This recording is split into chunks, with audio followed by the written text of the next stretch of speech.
C'est leur vérité. Ce n'est pas notre vérité. On observe quand même une famine et une pauvreté généralisée au Mali, président, qui n'a pas changé depuis l'arrivée du gouvernement de transition. Ne répétez pas leurs bêtises, leur saleté, je vous en prie. Leur vérité peut pas être notre vérité. Je vais vous démontrer. Comment et pourquoi, président? Très facilement. Quand tu as eu le Bataclan, c'était parce que le territoire français était trop grand pour l'État français et que l'armée française était incompétente.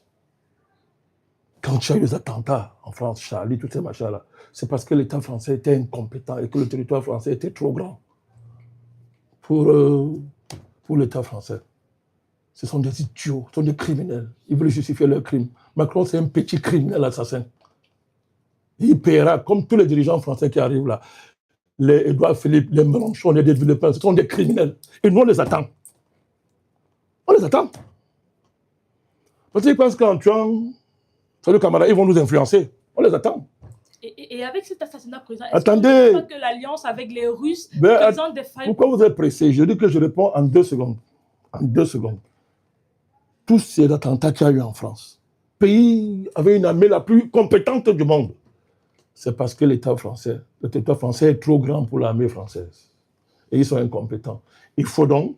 C'est pour ça d'ailleurs, Madame Charlotte Diangoulin, c'est pas une révélation, mais j'ouvre vos yeux. C'est pour ça qu'ils sont des vassaux militaires américains. Vous avez oublié? C'est pour ça qu'ils sont membres de l'OTAN, parce qu'ils sont incapables de sécuriser leur territoire et leur propre sécurité. Les incompétents ne parlent pas à des patriotes qui se lèvent pour défendre leur territoire. L'incompétence militaire, c'est la France. L'incompétence militaire, c'est l'Europe. Vassaux des Américains. Couché jusqu'à la moindre armée européenne. Le peuple ne peut bouger sans que les Américains donnent l'apostologie, parlons comme ça, c'est-à-dire que de la lame en question. Ils viennent parler quand on parle d'armée dans le monde. Ils vont dire qu'ils ont l'arme nucléaire. L'arme nucléaire, elle sert à quoi? Voilà un puissant nucléaire qui est vassal des Américains. Je pose, elle dit que la Corée du Nord a l'arme nucléaire. C'est ça, non? Oui, la Corée du Nord a l'arme nucléaire, je crois. Bien évidemment. Voilà. Bon, est-ce que la Corée du Nord est un État vassal d'une puissance? Donc la Corée du Nord est plus souveraine que la France. La France a l'arme nucléaire, mais pourquoi elle est une vassale des États-Unis? C'est seulement parce qu'elle est juste dans un contexte d'alliance avec les États-Unis. Et alors, c'est pas vrai. Et pourquoi? Quels sont les proches au Mali? Qui est en alliance avec la Russie? Ne le prenez pas leurs bêtises. Vous n'êtes pas au niveau. Les dirigeants français, quand on parle à l'Afrique, là, ils sont incompétents. Ils n'ont pas le niveau pour parler avec nous. C'est pour ça qu'ils tuent. Ils tuent. Ils sont des tueurs. Parce qu'ils ne peuvent pas s'asseoir sur une table parler avec nous. Il n'y a aucun dirigeant français, écoutez-moi très bien, qui peut s'asseoir parler avec nous. Nous, on ne tue pas. Est-ce qu'on tue les Français ici? Malgré tout ce qu'ils font là, est-ce qu'on a touché un Français ici? C'est pas compliqué à faire. Hein? Est-ce qu'on le fait? Ce sont des tueurs. Ce sont des criminels. Parce qu'ils ne peuvent pas discuter avec nous. Les Mélenchon, là, les Villepin, tous ces gens, les Marine Le Pen, toute la bande là, ce sont des assassins. Moi, je le dis et je l'assume. Et nous, on ne tue pas. On ne tue pas. Vous savez, on peut faire comme les Arabes. Hein. C'est pas compliqué. Hein. Non, c'est très facile à faire. Créer des proxys comme les Iraniens font, c'est pas compliqué. Donc, laissez ça, ils n'ont pas d'argument. Laissez les journaleux, là, de leurs médias. France 24, c'est un repère de journaleux. Tous leurs médias, c'est un repère de journaleux. Méprisable à tout point de vue. Ils racontent des histoires. Quand on déconstruit en 2 secondes, comme je viens de faire là, le Mali refuse d'être un vassal. Ils sont dignes. Tuer ces 2 camarades, c'est pas grave. La dignité est là. Que les Américains, les Français européens se lèvent contre les Américains, comme les Maliens se sont levés contre les Français, on voit. Mais ne m'arrêtez pas. Je dis que les Européens, les Français se lèvent aussi contre les Américains, comme on voit les Maliens se sont levés, les Africains, les Maliens se lèvent contre la France, en plein jour. Sans tuer un seul Français. Sans tuer un seul Français. Ne l'écoutez pas, ils n'ont pas le niveau. Président. Donc on appelle ça des bêtises. Ce ne sont même pas des arguties. C'est-à-dire que c'est comme le WC. On n'a rien à dire. Président Malakani, quand on observe l'attaque, quand on observe... Donc on évacue ça. Quand on observe le niveau de donc dégâts... cette attaque-là ne met pas en cause la montée en puissance.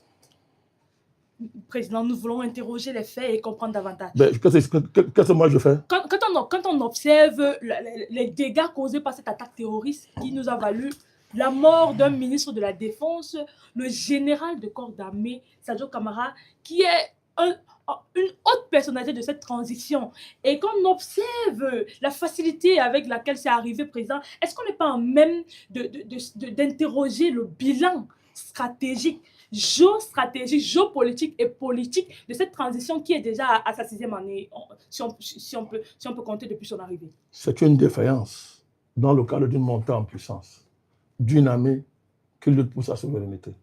C'est différent des défaillances d'une grande armée possédant l'arme nucléaire, mais qui est vassale de Washington. C'est la même chose. Président Malakane, quand on observe les promesses que ce gouvernement nous a fait à la population malienne, à faire à l'Afrique entière, tout cet espoir qu'on voyait se dessiner après son arrivée, est-ce qu'on est rassasié? Est-ce qu'on est en train de voir les couleurs se dessiner après 6 ans de règne, président? Madame Charlotte Djengele. Président Malakane. Pétain a signé. Il a dit, je livre la France aux Allemands. Je répète, Pétain, un grand général, le militaire le plus prestigieux de la France à l'époque. Il a dit, vous êtes fort. Il y a un mot là pour ça, je ne sais plus le nom là. La capitulation. La capitulation. Il y a un autre nom là. Il a signé, il a dit, OK. Est-ce que pourtant les Français ont dit que leur pays ne vaut plus rien? Ils sont entrés en résistance. Ce n'est pas ça de Gaulle. Mais là encore, c'est nous qui les avons aidés en passant. Mais bon, ils ont quand même entré en résistance. Il y a moins que ça ici. Le Mali n'a pas capitulé, n'a jamais capitulé. Il y a des défaillances dans le cadre d'une montée en puissance, d'une armée qui se bat contre les projets coloniaux français occidentaux. Monsieur le Président. Attendez, il y a de la dignité dans ça. Il y a de la dignité dans ça, il y a de la fierté dans ça. Et il y a des résultats dans ça parce que dans quel état a-t-on pris le pays quand le pays était dans les mains de la plus grande armée mondiale? Mais actuellement, la France a libéré le président. Dans quel état on a pris le pays? Mali, c'était combien? Plus de 85% du territoire. Vous avez oublié? C'est le contrôle de qui? Malgré la présence de l'ONU, malgré la présence de la France. 5000 populations Barkhane. Parlez de quoi? Monsieur, est-ce que les terroristes contrôlent 85% du territoire malien? Vous êtes sérieux? Ce qu'ils ont fait à Kidal, on va les chasser là-bas, on est en train de les chasser. Ils ont considérablement reculé.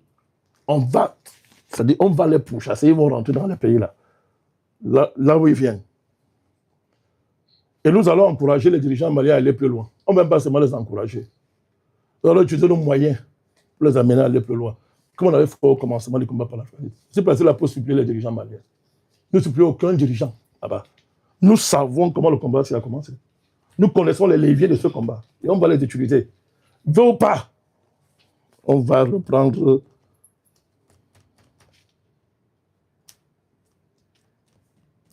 tous les leviers de cette affaire pour mener ça jusqu'au bout. Donc, il ne faut pas écouter ces gens-là. Je vous dis qu'ils n'ont pas d'argument. Ils ont les cervelles d'oiseaux. Ils ont les cervelles d'oiseaux. Et quand on a une cervelle d'oiseau, il c'est bien là, c'est parce qu'on ramasse des nègres, on les met dans les médias, et viennent là avec leurs 5 debout, et racontent des histoires. Au lieu de se taire, ils ont des cervelles d'oiseaux. Parce que les faits sont là, incontestables. Et qu'est-ce qu'on dirait? On ne peut pas remettre en cause les résultats que ces armées ont engagés au niveau du Sahel. Le fait, c'est de là. Il n'y a que les Français pour le faire, il n'y a que les journalistes français pour le faire, il n'y a que les gens pour le faire. Mais les faits sont là. Dans quel état étaient ces pays quand ces pays sont arrivés au pouvoir? Monsieur le Président, vous parlez là d'une défaite.